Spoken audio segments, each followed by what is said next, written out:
ladies and gentlemen, to Duvall's centennial celebration. You know, on the eve of our city's 100th anniversary, Duvall can take great pride in its people and in its accomplishments. And as we celebrate this milestone, it's important to pause and reflect on the past and embrace the bright future. Today, we will all learn more about our city's storied history, its founding fathers, and the leaders and the citizens who over the years and through their commitment and sacrifices helped lead us to this proud moment. And as the great thinker Plato once said about his hometown of Athens, this city is what it is because our citizens are what they are. It's hard to imagine a time when there was no town of Duvall, but that is where our story begins.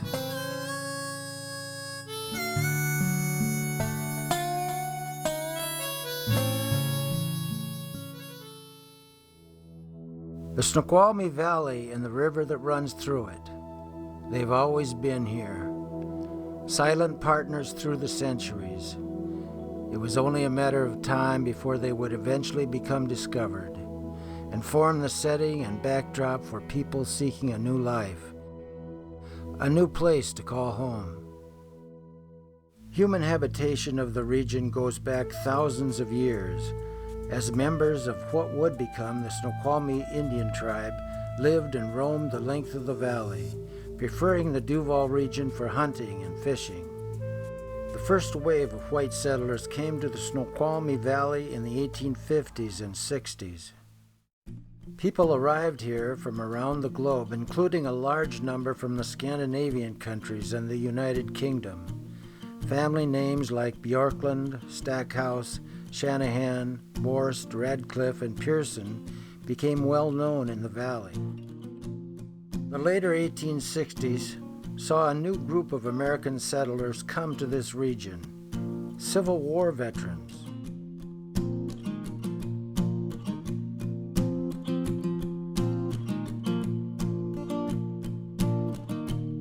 Back in those days, the valley was a maze of alders, vine maples, wild crabapple, and thick underbrush. Travel was largely via Indian trails or the river. Some settlers paddled canoes, copying the Native American mode of transportation. The Snoqualmie people proved to be a great neighbor to many of the new settlers arriving here. During the 1870s, homesteading families continued to move into the valley, lured by the prospect of good farming land. It was an isolated existence for those early residents. Charles Harper Stackpole and his wife arrived by canoe in 1870. At that time, the next closest white woman was in the town of Snohomish.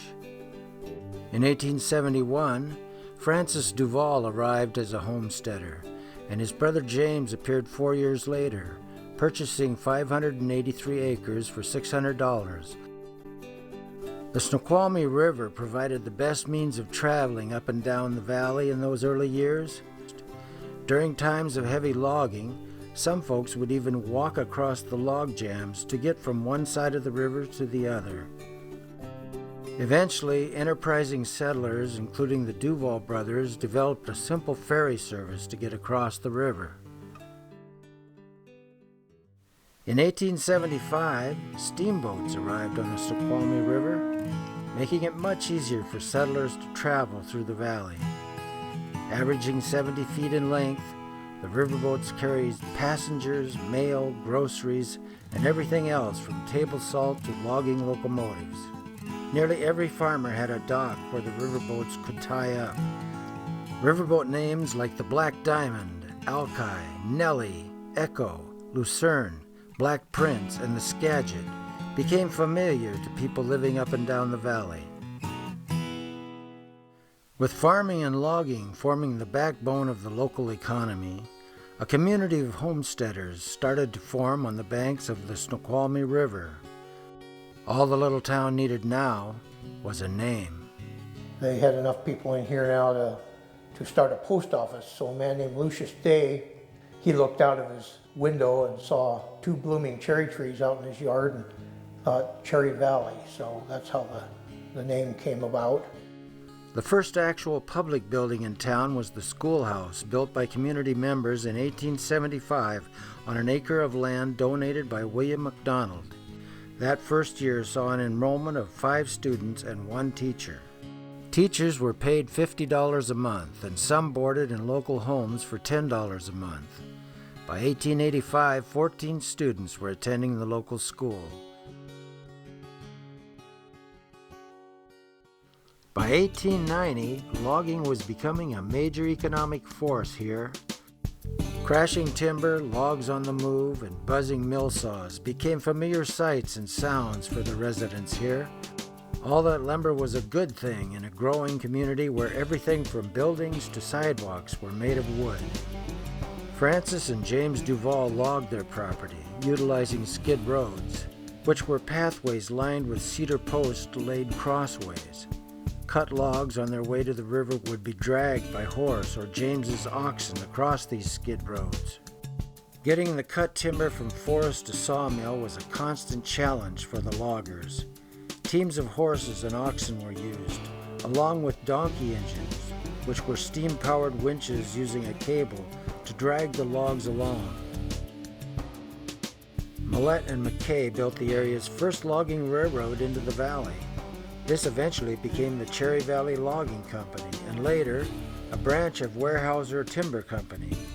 Logging camps sprung up at Cherry Valley along Cherry Creek, on Ring Hills just west of town, and Stillwater a few miles south. Logging was tough, thirsty work, and to help quench that thirst, Bob Crossman built the Valley House in 1892 on the northern edge of town. In 1893, the second school building was constructed.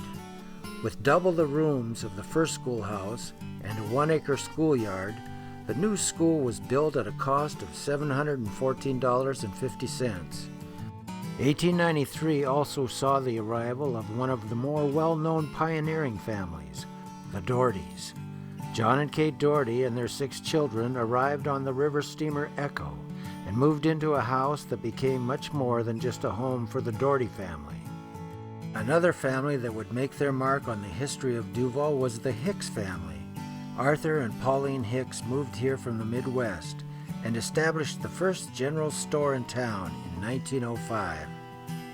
The move was not initially embraced by everyone in the Hicks family. My mother wanted to go back to Indiana. She said, I just came out to see my uncle, but I want to go home. So when my dad came back, he said, Pauline, I have to tell you, you can walk around there for 2 days and not see anybody. But he says it's a beautiful country and it's by the river. Getting supplies for the store presented great challenges for Arthur Hicks. If he wanted to order supplies for a store, he would have to start out early in the morning, probably at daylight, and hike across the valley over to Kirkland, where he would then catch a ferry over to Seattle, go up to Cooper and Levi, was a big outfitters in Seattle, and he'd order his supplies for the store, and then hike back to Cherry Valley, and then the supplies would come up on a riverboat, maybe a few days later or a week later. Crossing the river became much easier in 1905 when King County decided to build a bridge across the Snoqualmie. Their solution? The Cherry Valley Swing Bridge. 192 feet long and perfectly balanced across a cement pier, the bridge could be swiveled until it was parallel with the river, allowing boats to pass through unobstructed. Swinging the bridge open was a manual operation, and local residents were recruited to help operate the bridge. The transformation of Cherry Valley into the town of Duvall was the direct result of plans to build a railway line into the lower Snoqualmie River Valley. Beginning in 1909, not one but 2 railroad companies started plans to lay track here. 2 were inseparable. The town actually is here because of the railroad. There was no town until the railroad came through here. With the arrival of the Milwaukee and the Great Northern Railroads, land was suddenly in demand. James Duvall's homestead on the southern edge of Cherry Valley came up for sale in 40-acre lots. Local businessman Jack Bird snapped up 3 of these land parcels and formed the Cherry Valley Townsite Company, taking on E. Milton Steffens as a partner. The community of Cherry Valley lay right in the path of the incoming railway lines, so it was decided to relocate a number of buildings away from the intended train tracks and closer to the new construction going on to the south. This included the Hicks Store, the Methodist Church, the Doherty House, and the Grange Hall. With all the new growth south of Cherry Valley, the question arose concerning the town's name. Leave it as Cherry Valley, or pick a new one? And the winning name? To honor Samuel G. Cosgrove, 6th governor of the state of Washington, the name didn't last for long. And then the town got a notice from the post office that they could not use the name Cosgrove because that name had already been given to another town down south of Tacoma. The name Duvall was settled on to honor pioneer homesteader, logger, and farmer James Duvall. In 1910, the Chicago, Milwaukee, and Puget Sound Railroad began construction of their branch line from Cedar Falls down the Snoqualmie Valley all the way to Everett. With 2 railroads coming through Duvall, there was no shortage of excitement about this new town, and business lots went fast. And they published full-page advertisements in local newspapers about the coming metropolis of Duvall, and they would bring wagon loads of people out here on weekends from Seattle to look this town over, and they were advertising for what kind of businesses they needed here in this town, and a lot of them started coming. The 3rd school, built back in 1907, couldn't keep up with the growing population of children in the region. So in the fall of 1910, the 2-story Cherry Valley Elementary School was built to contain 8 grades of students, a lunchroom, and indoor lavatories. Those early schoolyards and classrooms were filled with an interesting mixture of local kids and children of families recently arrived from foreign lands. Modernized communication came to Duvall in 1911 in the form of a town newspaper and telephone service. Of course, private phone conversations were a hit-and-miss proposition back then. We had party lines at that time, and there might be 6 or 8 people on the line. And if you put in a call and your neighbor picked up the receiver, they could listen to your call. Fresh out of journalism school, Miss Mabel Duford started the Duvall Citizen, a weekly newspaper published every Saturday. The paper featured world, national, state, and local news.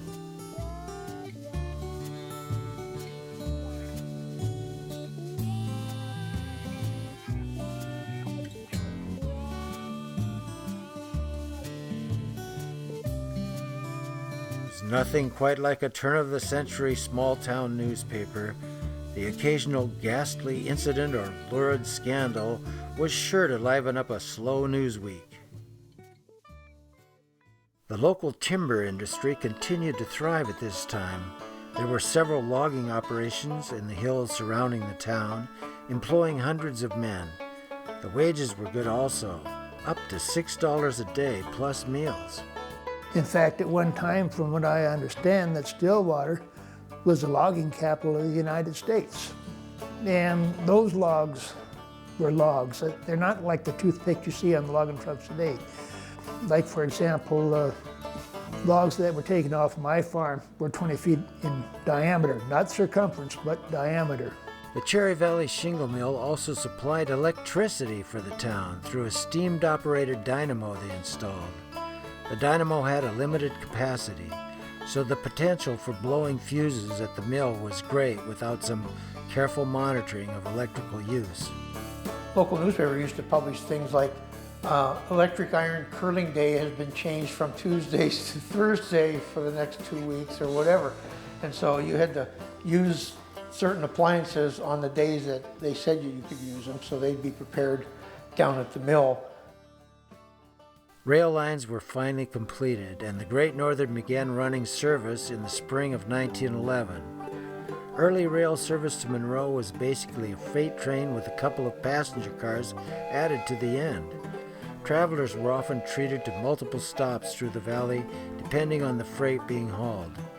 Novelty, outside of town here where the roundabout is today, that was a little community Novelty. And from this station to Novelty, the fare was 10 cents. And maybe if you want to go to Stillwater, it was 15 cents, a little bit more further down, and 25 cents to Carnation. And so the rates were, the further you went, the more you paid. The coming of the railroads had a dramatic impact on logging in the valley. Logging companies built spur tracks from the main lines out to the hills where the trees were being cut. The logs could then be loaded onto flat cars and quickly transported to the sawmills rather than being dragged by teams of horses or oxen. Log trains pulling up to 100 flat cars full of logs through the valley were a common sight in the boom years of logging.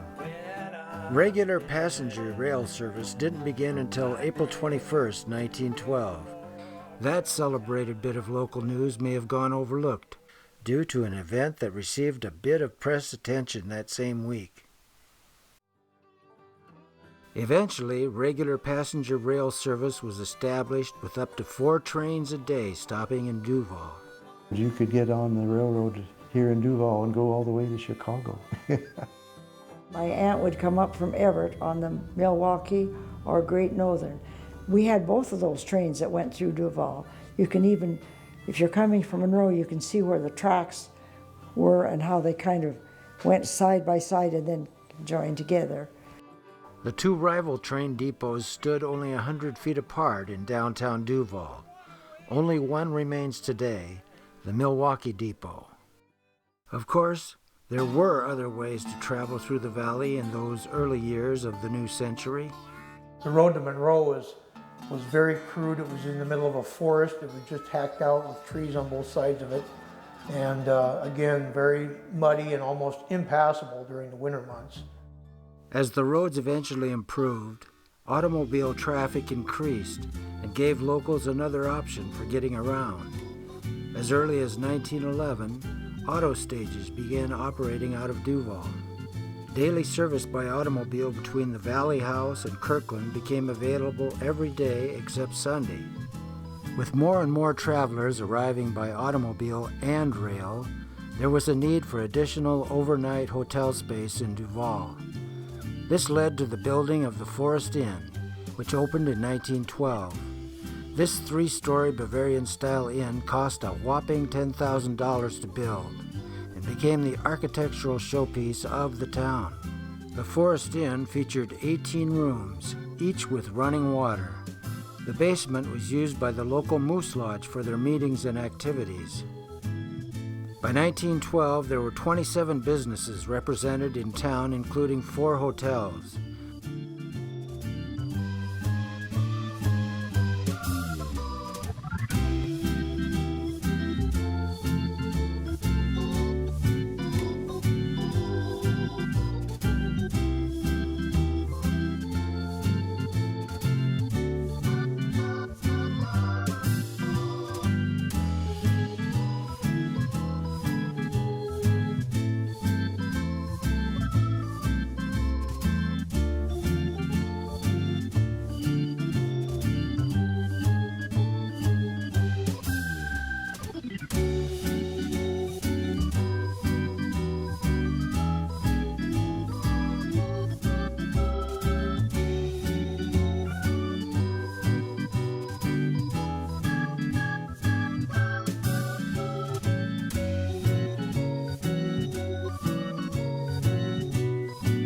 Olive Duvall's popular cafe advertised meals served all hours, 25 cents and up. Olive also rented out a half-dozen rooms on the floor above her cafe to bachelors looking for a place to stay. Downtown Duvall was a lively, if somewhat messy place to be.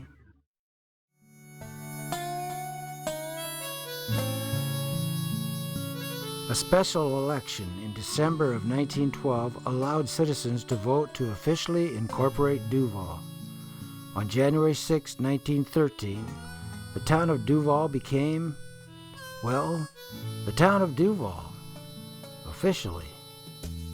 Duvall's first city council meeting on January 7th was a lively affair. Newly elected Mayor Lon Brown hosted the meeting in the back room of his confectionery, which served as the town pool hall. First official business transaction? The issuing of a saloon license to Wallace and Speaker, owners of the Forest Inn. Most popular license issued that first year? Dog licenses. 45 were issued at $1 each. Duvall's first mayor was Alonzo C. Brown. Originally from Pennsylvania, Lon had moved west to Granite Falls, where he mined for silver and gold before setting up shop in the new town of Duvall. His confectionery sold everything from ice cream to musical instruments to candy bars. He started a lending library, which may have been the first used bookstore in the state. Brown's business slogan typified his confidence for all his ventures. A one-man chamber of commerce, Mayor Brown was a tireless promoter and civic booster for Duvall. His desire to see Duvall host its own fair resulted in the very first Snoqualmie Valley Fair that September. He even donated his new building on Main Street for agricultural exhibits during the fair. Amazingly, Washington State Governor Ernest Lister agreed to attend the fair and give a speech to the people of Duvall. That first fair would be the springboard to Duvall's long history of lively and popular community events. After the fair, Lon Brown converted his exhibition building